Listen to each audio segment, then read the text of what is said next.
আসসালামু আলাইকুম বন্ধুরা। পাসপোর্টের বয়স সংশোধন করে 2025 সালে সৌদি আরবে আসা যাবে কিনা এই বিষয় নিয়ে কিন্তু এখন সোশ্যাল মিডিয়াতে অনেক কথা হইতেছে। কারণ কি, এই পাসপোর্ট করতে গেলে আগের পাসপোর্টের সাথে মিল থাকে না। তো এই বিষয়টা একটু ক্লিয়ার করার চেষ্টা করব। আজকে 14 জুন 2025, আজকের অবস্থা কি দেখেন। আমার সাথে অনেকে যোগাযোগ করছেন, ভাই এরকম এরকম হয়েছে, আমি আসতে পারবো কি না। সবাইকে কি বলছে ভিডিওটা দেখলে আমার কথার সাথে তারা মিলে দেখতে পারবেন। সবাইকে একটা কথা বলছে, এমবাসি থেকে যদি আপনাকে ভিসা দেয় সেক্ষেত্রে সৌদি আরবে প্রবেশ করতে আপনার বেশি একটা সমস্যা হবে না। এক্ষেত্রে 100% গ্যারান্টি তো আমরা দিতে পারবো না, যেহেতু এদেশের সরকার আমরা না। কিন্তু সাধারণভাবে যেটা বলছে ওই হিসাব থেকে বলছে যে হ্যাঁ, আপনি যদি ভিসা নিয়ে সৌদি ইমিগ্রেশন পর্যন্ত, সৌদি এয়ারপোর্ট পর্যন্ত আসতে পারেন, সেক্ষেত্রে আপনাকে ইমিগ্রেশনে কিন্তু আটক করবে না। কারণ পাসপোর্ট সংশোধন করে সৌদি আরবে প্রবেশ করছে এ ধরনের লোক আমি পাইছি, কথা বলছি, যার কারণে এভাবে বলছে। মেন সমস্যা হবে আপনার ভিসাটা নেওয়া। বাংলাদেশে অবস্থিত সৌদি এম্বাসি আপনাকে ভিসা দিবে কি না, ভিসা দিবে কি না এটা কেন বললাম, কারণ আমার নিজেরই পরিচিত একজন লোক সৌদি আরবে আছে। ওনার এক ভাগিনার পাসপোর্ট উনি 3বার জমা দিয়েছে এম্বাসিতে, 3বারে ঘুরাই দিয়েছে, সমস্যা দেখাইছে আপনার বয়স সংশোধন। বলছে যে এই পাসপোর্ট যেন আর জমা না দেয় এম্বাসিতে, যার কারণে বলছে যে ভিসা নিতে পারবেন কি না এটাই বড় কথা। যদি কারো ভিসা হয়, প্রসেসিং হয়, সব হয়ে গেছে, বিএমইটি নিয়ে আপনি সৌদি আরবে আসেন, এয়ারপোর্ট থেকে আপনাকে ঘোরাই না দেওয়ার সম্ভাবনাই বেশি, আপনাকে ঘোরাই দিবে না। এই কথাটা আগের ভিডিওতেও সেমভাবে বলছি, যারা যোগাযোগ করছেন তাদেরকেও বলছে। এখন আসেন যে কারা আসলে এভাবে আসতে পারবে। অনেক ধরনের লোক থাকতে পারে, ধরেন আপনাকে পুলিশে ধরে পাঠাই দিছে, অথবা আপনি হরুপ ছিল, আপনি এরপরে এক্সিট নিয়ে দেশে গেছেন, দেশে গিয়ে নতুন পাসপোর্ট করছেন, তাদের বিষয়টা একদমই আলাদা। আর এরকম যদি হয় যে আপনি ফাইনাল এক্সিটে দেশে গেছেন, ফাইনাল এক্সিট নিয়ে দেশে গেছেন, এরপরে আপনার এমআরপি পাসপোর্টটা এক্সপায়ার হয়ে গেছে, এই পাসপোর্টটা করতে গেছেন এনআইডি দিয়ে, ওটার সাথে আগের পাসপোর্টের মিল নেই। দুটো পাসপোর্ট কিন্তু সম্পূর্ণ আলাদা, একটা হচ্ছে এমআরপি পাসপোর্ট আর একটা হচ্ছে ই পাসপোর্ট। তো এরকম যদি হয়, আপনি সৌদি থাকা অবস্থায় আপনার এমআরপি পাসপোর্ট ছিল, দেশে গিয়ে নতুন ই পাসপোর্ট করছেন, দুটার সাথে বয়সের মিল নেই, পার্থক্য আছে, সেক্ষেত্রে আপনি যদি এম্বাসি থেকে ভিসা নিতে পারেন, সৌদি আরবে প্রবেশের ক্ষেত্রে আপনার তেমন কোনো সমস্যা হবে না। এটা এখন বলাই যায়, কারণ বয়স সংশোধন করেও সৌদি আরবে প্রবেশ করছে, ইতিমধ্যে অনেকেই জানছেন, বিভিন্ন ইউটিউব চ্যানেলে এটা প্রকাশ হয়েছে যে একজন ব্যক্তি প্রবেশ করছে। তো যদি আপনারা ওইভাবে আসতে পারেন, ভিসা নিয়ে সব কিছু হয়ে যায়, সৌদি এয়ারপোর্টে বেশি একটা আটক করবে না। সৌদি এয়ারপোর্টে কাদেরকে আটক করে, যাদের নামে কোনো রিপোর্ট আছে, অথবা যাদেরকে পুলিশ ধরে আটক করে দেশে পাঠাইছে, অথবা হুদুক ছিল সে দেশে গেছে, এই ধরনের লোকদেরকে এয়ারপোর্টে আটক করে বেশি।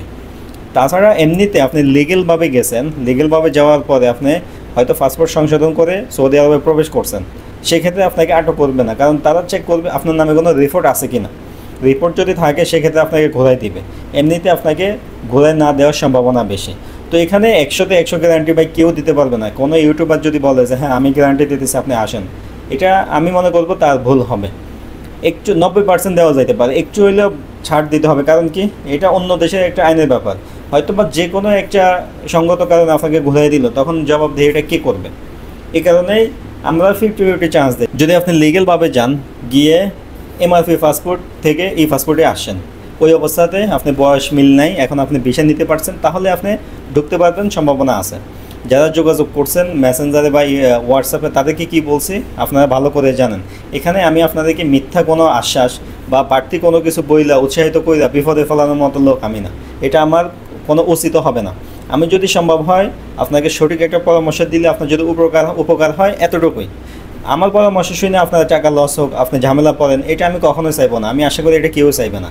এখন অনেক ভাই কি করে, যদি প্রশ্ন করে ভাই আমার তো পাসপোর্টে 10 বছর মেয়াদ পার্থক্য, আমি কি আসতে পারবো কিনা, আমি তাদের যদি বলি ভাই আপনি আগে ভিসার জন্য জমা দেন, যদি ভিসা হয় এরপরে সিদ্ধান্ত হবে। যদি ভিসা না দেয় এম্বাসি থেকে, তখন আর কিছু করার নেই, তখন তো আপনি এই বিষয়টা বুঝতে পারবেন, দেশে থাকতে আপনি বুঝতে পারবেন। যদি ভিসা হয়ে যায় বিএমইটি নিয়ে, এয়ারপোর্টে বেশি একটা ঝামেলা করবেন না, তখন অনেকে মন খারাপ করে, অথবা বলে যে ধরো এই লোক কিছুই জানে না। আসলে দেখেন, আমি যদি আপনাকে বলি হ্যাঁ আপনি আসতে পারবেন, কোনো সমস্যা নাই, কিন্তু এম্বাসিতে বই জমা দিলেন, আপনার বইটা ঘুরাই দিছে, আপনাকে ভিসা দেয় নাই, তখন আপনি আমাকে কী বলবেন। আরও অনেক ভাই যোগাযোগ করছে, তাদের বয়সের সাল একই, মানে জন্মসালটা পরিবর্তন হয়, মাসটা কিছু পরিবর্তন হয়েছে, তাদেরকেও বলছে ভাই আপনি কোনো চিন্তাই করবেন না, আপনি আসতে পারবেন, আপনার কোনো সমস্যা হবে না। মেন কাহিনি হলো ভিসাটা নেওয়া। এখন আপনি যদি এম্বাসি থেকে বই জমা দেওয়ার পরে আপনি ভিসা নিতে পারেন, এয়ারপোর্টে আপনাকে বেশি একটা ঝামেলা করবে না, এতটুকু আমি আশা দিতে পারি। তো এখনও যারা এই সমস্যা আছেন, তারা একটা জিনিস খেয়াল রাখবেন, এই পাসপোর্ট থেকে এই পাসপোর্ট না, ধরেন ই পাসপোর্ট একটা আছে, নতুন আরেকটা করছেন বয়স সংশোধন করে, এরকম না। এরকম হলে আপনি ভিসা পাবেন না, গ্যারান্টি দিয়ে রাখলাম আপনাকে। যদি এরকম হয় এমআরপি আগে ছিল এখন ই পাসপোর্ট, এরকম হইলে আপনি ভিসা পাইতে পারেন, সৌদি আরবে আসতে পারেন, সম্ভাবনা আছে। তবে ই পাসপোর্টে যদি দুইটা হয় সেক্ষেত্রে আপনি কখনোই ভিসা নিতে পারবেন না।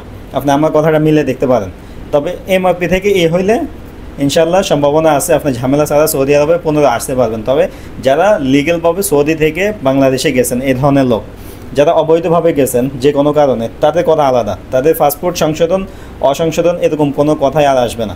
তাদেরকে অনির্দিষ্টকাল সময়ের জন্য আপাতত নিষিদ্ধ করা হবে।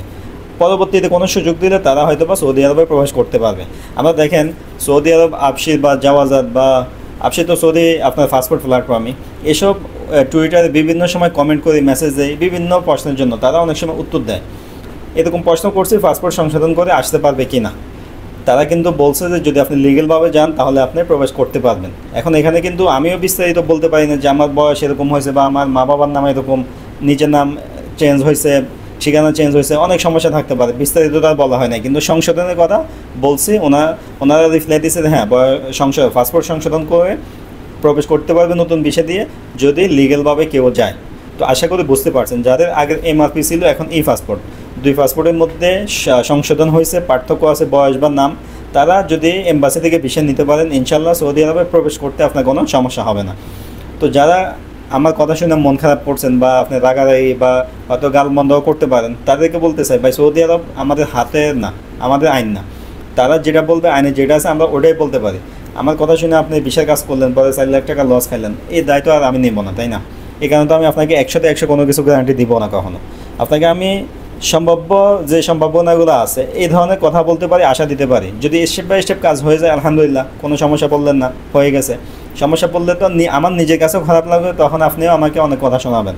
তো আশা করি আজকের ভিডিওটা দেখলে একটু হলেও উপকার হবে আপনার, যে কিভাবে কি করতে হবে। এমআরপি থেকে এই পাসপোর্ট সংশোধন হইলে এম্বাসি থেকে বইটা জমা দেন, বই যদি ভিসা দিয়ে দেয়, ভিসা লেগে যায়, তখন সৌদি এয়ারপোর্টে আপনাকে আটক না করার সম্ভাবনাই আছে। ইনশাল্লাহ 20 তারিখে একজন লোক আসবে, উনি আসলে তথ্য প্রমাণসহ আপনাদেরকে আরও দেখাই দিব যে সংশোধন করে আসলে আসতে পারে কি পারে না। 20 তারিখে একজন লোক আসতেছে, ইনশাল্লাহ বাকিটা আপনাদেরকে ভিডিওর মাধ্যমে জমা দিব।